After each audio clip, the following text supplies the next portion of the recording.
బాల్యంలో ఉన్న నీ శరీరం యవ్వనంలో గడితే లోపల ఉన్న నేను లేకుండా పోయిందా? ఉందిగా. యవ్వనంలో ఉన్న నీ శరీరం వార్ధక్యాన్ని పొందితే లోపల ఉన్న నేను లేకుండా పోయిందా? ఉందిగా. వార్ధక్యంలో ఉన్న శరీరం పడిపోతే లోపల ఉన్న నేను లేకుండా పోతుందని ఎందుకు అనుకుంటున్నావు? ఉంటుంది. మరి ఉంటే అప్పుడు దానికి శరీరం తదా దేహాంతర ప్రాప్తి, మళ్ళీ ఇంకో శరీరాన్ని పొందుతుంది. మరి గత శరీరంలోంచి ఈ శరీరంలోకి వచ్చిందన్న విషయాన్ని గుర్తు లేకుండా ఎందుకు చేశాడు ఈశ్వరుడు? గతంలో నేను ఒక శరీరంలో ఉన్నాను, అదిగో ఆ శరీరం అప్పుడు అక్కడ పడిపోయింది, ఆ తర్వాత నేను ఇందులోకి వచ్చానన్న విషయం గుర్తు లేకుండా ఎందుకు చేశాడు ఈశ్వరుడు? అది కూడా గుర్తుంటే బెంగ లేకుండా ఉండేది కదండి.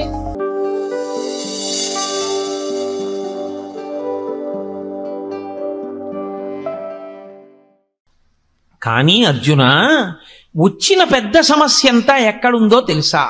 మూడింటిలో అనుభవాన్ని పొందుతున్నాడు మనిషి. కౌమారం, యవ్వనం, జరా. మనిషి బాల్యమునందుంటాడు, అంతకు ముందు అవస్థ అసలు జ్ఞాపకంలో ఉండదు. బాల్యం నుంచి జ్ఞాపకం ఉంటుంది. సాధారణంగా లోకంలో 3 సంవత్సరముల వయస్సు వచ్చే లోపల తన పరిస్థితి తనకి జ్ఞాపకం ఉండదు. నాకు 3 ఏళ్ల వయస్సుకి ముందు నేను ఎలా ఉండేవాడిని అని నేను ఆలోచించాను అనుకోండి, బుర్ర బద్దలు కొట్టుకున్న జ్ఞాపకానికి రాదు. కానీ అప్పుడు నేనుంది. కానీ తర్వాత బాల్యం వచ్చింది ఈ శరీరానికి.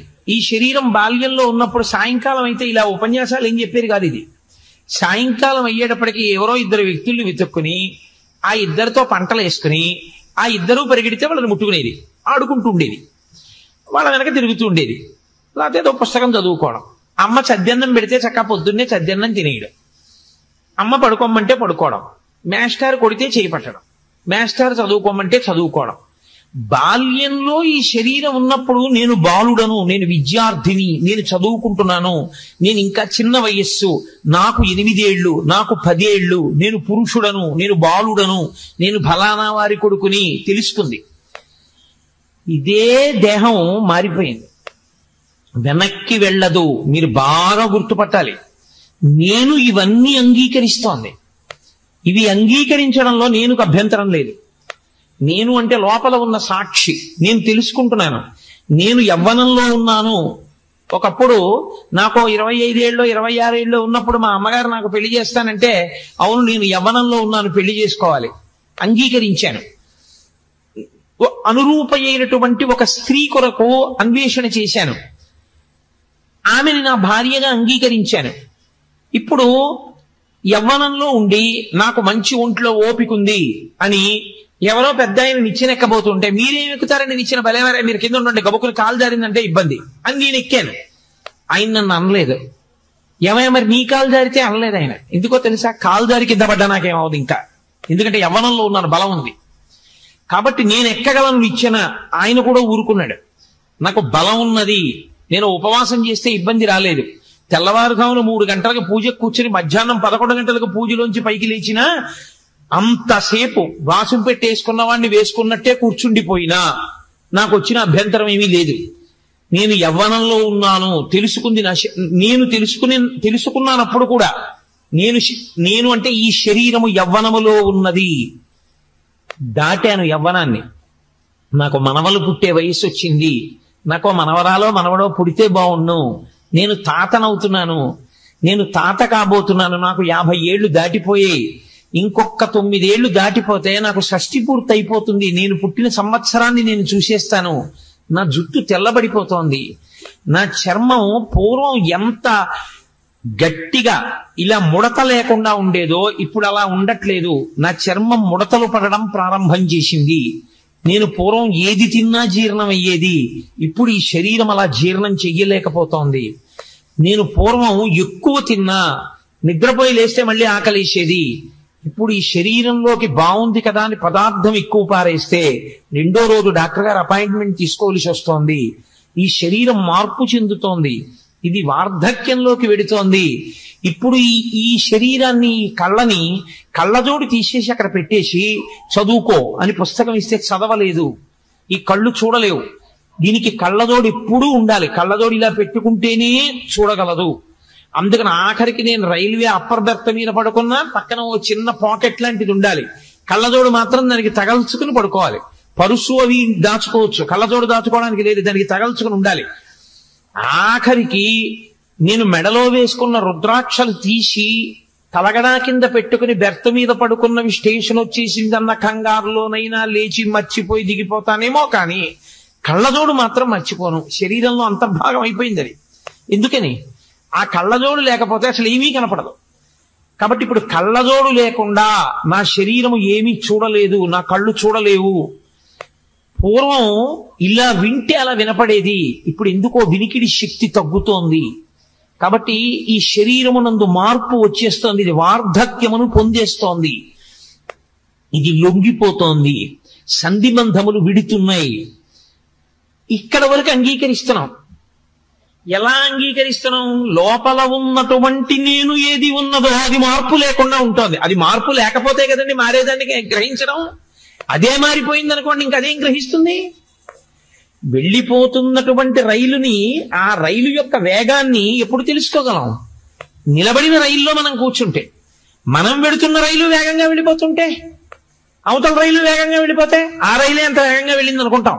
ఆ రైలు కాదంత వేగంగా వెళ్ళింది, మనము అంత వేగంగా వెళ్ళిపోతున్నాం, అది అంత వేగంగా వెళ్ళింది. ఈ వేగం ఆ వేగం కలిపి అది తొందరగా వెళ్ళిపోయినట్టు అనిపిస్తుంది, మనము అంత తొందరగా ముందుకు వెళ్ళిపోయాం కాబట్టి. అది భ్రాంతి. అలా కాకుండా ఏది మారదో అది మాత్రం లోపల ఉంది, నేను ఉండి దీని మార్పులన్నిటినీ తెలుసుకుంటోంది. మీ స్టేటస్ ఏమిటని అడిగారు అనుకోండి, చైల్డ్ అని రాసింది ఒకప్పుడు, చెప్పింది లోపల నుంచి ఐఎమ్ స్టిల్ ఎ చైల్డ్, నేను ఇంకా పిల్లాడిని, కాబట్టి చైల్డ్ అని రాయి అంది. ప్యాంటు వేసుకోకూడదు, నిక్కర్ వేసుకో అని చెప్పింది, నిక్కర్ వేసుకున్నాను. హాఫ్ టికెట్ అడుగు, హాఫ్ టికెట్ అడిగాను. నేను రైల్లో కూర్చుంటే సీటు కావాలనుకుందనుకోండి, ఒక తల్లి వచ్చి బాబు నా ఒళ్ళో కూర్చుందో కానీ దానా అన్న అని చెప్పి ఆవిడ కూర్చుని నన్ను, ఆ తల్లి తన ఒళ్ళో కూర్చోబెట్టుకుంది, తన బిడ్డని ఎలా కూర్చోబెట్టుకుందో అలా కూర్చోబెట్టుకుంది. నాకు 18 ఏళ్లు దాటాయి, నేను యవ్వనంలో ఉన్నాను. ఇప్పుడు నా ధర్మం ఎలా మారిపోయింది? ఇప్పుడు నేను యవ్వనంలో ఉన్నాను, ఫుల్ టికెట్ ఇమ్మని అడుగుతాను. నేను చిన్నపిల్లాడప్పుడు నేను ఇలాగే ఎవరో ఒక ఆవిడ కూర్చోబెట్టుకుంటే ఒళ్ళో కూర్చున్నానండి అంటానా? అనను. అమ్మ మీరు కూర్చోండి, నాకు ఒంట్లో ఓపిక ఉంది, పర్వాలేదు తల్లి మీరు కూర్చోండి, నేను నించుంటాను, నిలబడగలనమ్మా, నాకు ఓపిక ఉందమ్మా అంటాను. అప్పుడు ఆ శక్తి ఉంది. ఇప్పుడు నేను బాబు ఎక్కువసేపు నిలబడలేనాయా, మోకాలు నొప్పి ఉంది, నాన్న చిన్నవాడివి కదా, నువ్వు నిలబడి నాకు కొంచెం చోటు ఇవ్వగలవా అని బ్రతిమాలుకుంటాను. ఎందుకని? ఇప్పుడు నేను వృద్ధుడనైపోయాను, తెలుసుకుంటోంది. ఏమయ్యో వయసు ఎంత వేస్తావో, సీనియర్ సిటిజన్ నాకు టికెట్ కన్సెషన్ ఉందంటుంది. అంటే నేను సీనియర్ సిటిజన్ అయిపోయాను, వృద్ధుడిని అయిపోయాను. తెలుసుకుంటోంది. తెలుసుకుంటున్నదేదో దానికి మార్పు లేదు, ఏది తెలియబడుతోందో దానికి మార్పు ఉంది. మీరు కొంచెం జాగ్రత్తగా గమనిస్తే మీ అసలు నేను మీకు దొరికిపోతుంది. దీనికి ఇక్కడ నొప్పెడుతోంది అనుకోండి, ఏమిటో ఇక్కడ నొప్పెడుతోందండి అంటాడు. నొప్పి దేనికొచ్చిందో ఆ నొప్పిని తెలుసుకుంటున్న దానికి నొప్పి లేదు, అందుకే దీనికి నొప్పెడుతోందని తెలుసుకుంటోంది. ఈ కన్ను నేను కాదు, అందుకే ఈ కంట్లో కుంకుడు పులుసు పడితే ఈ కన్ను చూడలేకపోతోందని చూస్తోంది. అది చూడలేని దాన్ని చూస్తోంది కన్ను, లోపల ఉన్న నేను తప్ప. కన్నే నేననుకోండి, కన్ను చూడలేకపోతే ఇక కన్ను చూడలేకపోతోందని నేను ఎక్కడ చూస్తాను? కన్ను చూడలేకపోతోందని చూస్తున్నవాణ్ణి నేను. ఈ శరీరమునకు నొప్పి పెడుతోందని తెలుసుకుంటున్నవాణ్ణి నేను. ఈ శరీరము బాల్యమునందున్నది అని తెలుసుకున్నవాడను నేను. ఈ శరీరము యవ్వనములోకి వెళ్ళింది అని తెలుసుకున్నవాడను నేను. మార్పు లేదు. బాల్యమునందు మార్పు లేదా, నేను అలాగే ఉంది.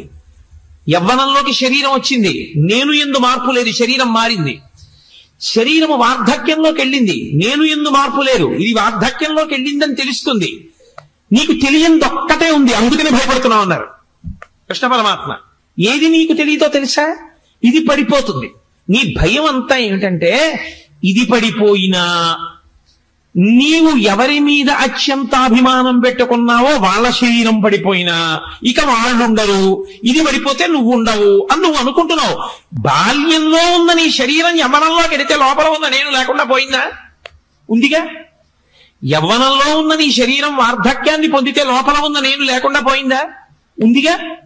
వార్ధక్యంలో ఉన్న శరీరం పడిపోతే లోపల ఉన్న నేను లేకుండా పోతుందని ఎందుకు అనుకుంటున్నావు? ఉంటుంది. మరి ఉంటే అప్పుడు దానికి శరీరం తదా దేహాంతర ప్రాప్తి, మళ్ళీ ఇంకో శరీరాన్ని పొందుతుంది. అలా ఎందుకు పొందడం? ఇందులోనే ఎందుకు ఉండిపోకూడదు అంటే దానికి ఒక లక్షణం ఉంది. బాగా జీర్ణమైపోయినటువంటి దానిలో తాను ఉండదు. ఇది ఆ జీవుడికి ఉన్న లక్షణం అండి. అందుకే ఇల్లు కప్పంతా కన్నాలు పడిపోయింది అనుకోండి, పాడు పడిపోయింది అనుకోండి ఇల్లు, అబ్బాయి ఇందులో ఉండలేమండి అని వెళ్ళిపోతాడు. పెంకులన్నీ రాలిపోయి అంతా కన్నాలు పడిపోయి వర్షం పడిపోయి సూర్యకిరణాలు పడిపోతున్నాయి అనుకోండి, ఇల్లు పాడైపోయిందండి, శిథిల గృహం అయిపోయింది, ఇందులో నేను ఉండనని ఆ ఇంట్లోంచి బయటికి వెళ్ళిపోతాడు. ఏదో 4 గోడలు ఉన్నాయి కదండి, ఓ 4 దొంగలు ఉన్నాయిగా, అందులో ఉంటారంటాడా? అనడు. సూర్యుడు చంద్రుడు ఇద్దరు కిరణముల లోపల పడితే తాను ఉండకుండా బయటికి వెళ్ళిపోతున్నాడు. వాన ఎండ లోపలికి వస్తే నేను ఉండనంటున్నాడు. ఇది కూడా జీర్ణమైపోయి జర్జరీభూతమైపోతే ఇక తాను తినలేక, ఇక తాను త్రాగలేక, తను తిన్నది తనకి జీర్ణము కాక, తను తిన్నది నేనుగా మారక, మీరు చాలా జాగ్రత్తగా గుర్తుపెట్టుకోవాలి ఆ మాట. నేను నీళ్లు తాగితే తాగిన నీళ్లు నేనైపోతాయి. నేను అన్నం తింటే నేను తిన్న అన్నం నేనుగా మారిపోతుంది. నేను ఏది చదువుకున్నానో అది నేనుగా మారిపోతుంది.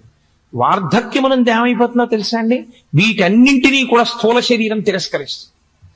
తాను ఇంతకుముందు ఏది తెలుసుకుందో దాన్ని స్ఫురణలోకి తేదు. ఇప్పుడు నేను ఇలా ప్రసంగం చేస్తున్నాను, ఇంకో 30 ఏళ్ల తర్వాత ఈశ్వరుడు నాకు ఆయుర్దాయం ఇస్తే నేను వచ్చి ఇలా కూర్చున్నాను అనుకోండి, నేను ఇంత క్రమంలో ఉపన్యాసం చెప్పగలనని నమ్మకం ఏమి ఉండదు. ఆ స్ఫురణ ఉండదు, ఆ జ్ఞాపక శక్తి ఉండదు, క్షీణించిపోతుంది. అప్పుడు ఇలా తాళం చెవులు తీసి ఇలా పక్కనెట్టాను అనుకోండి, తాళాలు ఎక్కడెట్టాను అని వెతుక్కుంటాడు. మనవడు వచ్చి అంటాడు, తాతగారు తాళాలు అక్కడే ఉన్నాయి కదా తాతగారు అంటాడు. పరాకు వచ్చేసిందిరా అంటే తాళం వేశాను అనుకుంటాడు, వెళ్ళిపోతాడు. తాతగారు తాళం వేయలేదంటారు. చూసావా ఎంత ఇబ్బంది వచ్చిందో, పరాకు ఎక్కడో పెట్టేశాను రా అంటాడు. పరాకు వచ్చేస్తోందని బెంగోకి వచ్చేస్తుంది, అదో భయం వచ్చేస్తుంది. కాబట్టి జీర్ణమైపోతుంటే శరీరం, అందులో ఇక జీవుడు ఉండడు. దేహము కాలిపోవడానికి యోగ్యతని పొందేస్తోంది అనుకోండి, తాను ముందే ఖాళీ చేసేస్తాడు. ఇది మీకు అందుకే ఈ జీవలక్షణమే పక్షి దగ్గర ప్రారంభం అవుతుంది. అందుకే సంసారంలో ఉపాధి మనుష్య ఉపాధికి దగ్గరగా ఉంటుంది పక్షి. అందుకే గూడు కట్టుకోవడం, గూడు పాడైపోతే ఎగిరిపోవడం, ఇవన్నీ చేస్తూ ఉంటుంది. మనం చూడండి, ఇల్లు శిథిలమైపోయింది అనుకోండి, ఇక కాపరం ఉండం, విడిచిపెట్టి వెళ్ళిపోతాం. అలాగే అర్జున, ఈ శరీరము జీర్ణమైపోయినా, ఈ శరీరము జీర్ణము కాకపోయినా ఇక వాసయోగ్యము కాకుండా పోయినా, వాసయోగ్యము కాకుండా ఎప్పుడు పోతుందో తెలుసండి? ఇల్లంతా ఉంది, చక్కగా ఉంది, తుఫానుకి కప్పు ఒక్కటి ఎగిరిపోయింది. ఉంటారా? ఉండరు, వెళ్ళిపోతారు ఇంట్లోంచి. ఇల్లంతా ఉంది, పైకప్పులో నల్లత్రాచు దూరింది పెంకుటింట్లో, ఆ ఇంట్లో మీరు పడుకుంటారా? పగయగల్గెనేని పామున్న ఇంటిలో ఉన్న ఎట్లగాక ఎట్టులుండు అంటారు నన్నయ్య గారు భారతంలో. ఇంకా ఇంట్లో మీరు కాపురం చేయరు, మీరు నిద్రపోగానే పాము ఎక్కడి నుంచి దూకుతుందో తెలియదు. ఈ శరీరమునందు అతి ముఖ్యమైనటువంటి వ్యవస్థని ఆపు చెయ్యగలిగినటువంటి స్థితి ప్రవేశించిన అకస్మాత్ కారణము చేత ఛిద్రమైన గూడు ఏదో పెడుతున్నాడు, జరగరానంత పెద్ద ప్రమాదం జరిగింది, శరీరము ఛిద్రమైంది, ప్రధానమైన అవయవం దెబ్బతినేసింది. ఏ గుండో దెబ్బతింది, ఇహ ఉండడు జీవుడు, బయటికి వెళ్ళిపోతాడు. మెదడు దెబ్బతినేసింది, బయటికి వెళ్ళిపోతాడు. మూత్రపిండాలు 2 నలిగిపోయాయి, బయటికి వెళ్ళిపోతాడు. ఏవి ప్రధానమో అవి నలిగిపోతే ఇక జీవుడు దాని ఎందు ఉండడు. ఎందుకంటే ఇందులో ఉండి నేనేం చేయలేను నిర్ణయానికి వస్తాడు. వచ్చి ఉత్క్రమణము, బయటికి వెళ్ళిపోతాడు. కాబట్టి అలా వెళ్ళిపోవడం వరకు నువ్వు ఒప్పుకుంటున్నావు, అక్కడ వరకు నీకు తెలుస్తోంది. నీకు భయం ఎందుకు వచ్చిందో తెలుసా? బాల్యములోంచి యవ్వనంలోకి వెళితే భయపడలేదు, సంతోషపడ్డావు. యవ్వనంలోంచి వార్ధక్యంలోకి వెళ్ళావు, భయపడిపోలేదు, నేనున్నానుగా అన్నావు. ఆ తర్వాత దానికి భయం ఎందుకు పడిపోతున్నావు తెలుసా? అయ్య బాబో ఇది ఉండదని. ఇది ఉండదేమో కానీ అర్జున, దేహం ఉంటుంది, మళ్ళీ ఇంకో శరీరంలో గడిపోతావు. ఇది విడిచిపెట్టగానే మళ్ళీ ఇంకో శరీరం ఇస్తారు, అందులో గెడతావు. తదా దేహాంతర ప్రాప్తి. అది నీకు తెలియదు కాబట్టి నీకు అనుభవంలో ఉన్నా గుర్తుండదు. అనుభవంలో ఉన్న గుర్తుండని కారణం చేత, లేకపోతే కిందటి జన్మలో శరీరం విడిచిపెట్టి ఈ శరీరంలోకి వచ్చాను నేను ఏదో శరీరం విడిచిపెట్టకపోతే ఇందులోకి ఎలా వచ్చానండి? ఇందులోకి వచ్చానంటే ఒకటి విడిచిపెట్టి ఇందులోకి వచ్చాను. కానీ మరి విడిచిపెట్టింది ఎందుకు గుర్తులేదు? అది గుర్తుందనుకోండి, నాకు పెద్ద విషయం ఏముందండి? ఇందులో బాల్యం మారి యవనంలోకి వస్తే నేను లేనా? యవ్వనం మారి వ్యర్థాఖ్యంలోకి వెడితే ఇందులో లేనా? దీన్ని విడిచిపెట్టినప్పుడు మళ్ళీ వెడతాను. గతంలో ఓసారి అది విడిచిపెట్టి ఇందులోకి వచ్చాను కదండి, ఇప్పుడంతే ఇది విడిచిపెట్టి మళ్ళీ ఇంకో దాంట్లోకి వెడతానంటాను. అది జ్ఞాపకం లేదు, అది నీకు స్ఫురణలో లేదు. అలా ఎందుకు మారావో నీకు గుర్తు లేదు అర్జున. తదా దేహాంతర ప్రాప్తి, కానీ శరీరం పొందుతాం. కాబట్టి ధీరులైనటువంటి వారు, పండితులైన వారు, వేదాంతమును అవగాహన చేసుకున్నవారు, వేదాంతము అనుభవములోనికి తెచ్చుకున్నవారు దాని ఎందు నముహ్యతి, మోహమును పొందరు, భయాన్ని పొందరు. ఆఫ్టర్ ఆల్ ఇది బాల్యంలో ఉన్నప్పుడు భయపడ్డానా? యవ్వనంలో ఉంటే భయపడ్డానా? వార్ధక్యంలో ఉంటే భయపడ్డానా? ఉన్నాను కదా అన్నాను, అప్పుడు ఉంటాను. ఇది విడిచిపెట్టినా ఇంకో దేహంలో ఉంటాను. కాబట్టి ఏమిటి భయం నాకు? కాబట్టి ఇది పడిపోతుంది, నాకేం భయం లేదు. పడిపోతే పడిపోనివయా, ఇది తనంత తాను పండై పడిపోతే ఇందులోంచి ఇంకో దాంట్లో కెడతాను, ఇంకో శరీరంలో కెడతాను. బాల్యంలోంచి యవ్వనంలోకి, యవ్వనంలోంచి వార్ధక్యంలోకి వెళ్ళినందుకు. కాబట్టి ఇంకా ఏడవడం ఎందుకు? దేనికి బాధపడిపోతున్నావు? దేనికి ఏడుస్తున్నావు? శరీరాలు పడిపోతాయి, శరీరాలు పడిపోతాయి, నేను చంపేస్తానంటే ఏంటి? నువ్వు చంపేస్తే అయిపోతుంది అనుకుంటున్నావు, వాడు ఇంకో శరీరంలోకి వెళ్ళిపోతాడు. నువ్వు చంపకుండా ఉంటే వాడు ఉండిపోతాడు అనుకుంటున్నావా? జర్జరీభూతం అయిపోయిన తర్వాత వెళ్ళిపోతాడు. మరి నీ కర్తృత్వం ఏంటి? నీ కర్తవ్యం నీది, నీ ధర్మం నీది. నువ్వేం చేయాలో తెలుసా? ధర్మాన్ని నిలబెట్టడానికి ఇప్పుడు ఈ శరీరములను నువ్వు సంహరించాలి. నువ్వు కేవలం నిమిత్తం, అసలు చంపేవాడు ఈశ్వరుడు, వాడు ఒకడు ఉన్నాడు. ఇవన్నీ ఎవడు నడుపుతున్నాడో వాడు అవన్నీ చేసేది. ఇది తెలియక ధీరుడవు కాక మోహాన్ని పొందుతున్నావయా అని. ఇందులో ఒక గొప్ప రహస్యం ఒకటి ఉంది. ఏమండి, బాల్యంలోంచి యవనంలోకి వెళ్ళినప్పుడు నాకు తెలిసిందియా ఇదే మారింది, బాల్యంలోంచి యవ్వనంలోకి వచ్చిందని. యవ్వనంలోంచి వార్ధక్యానికి వెళ్ళినప్పుడు నాకు తెలిసిందిగా ఇది ముసలితనాన్ని పొందిందని. మరి గత శరీరంలోంచి ఈ శరీరంలోకి వచ్చిందన్న విషయాన్ని గుర్తు లేకుండా ఎందుకు చేశాడు ఈశ్వరుడు? గతంలో నేను ఒక శరీరంలో ఉన్నాను, అదిగో ఆ శరీరం అప్పుడు అక్కడ పడిపోయింది, ఆ తర్వాత నేను ఇందులోకి వచ్చానన్న విషయం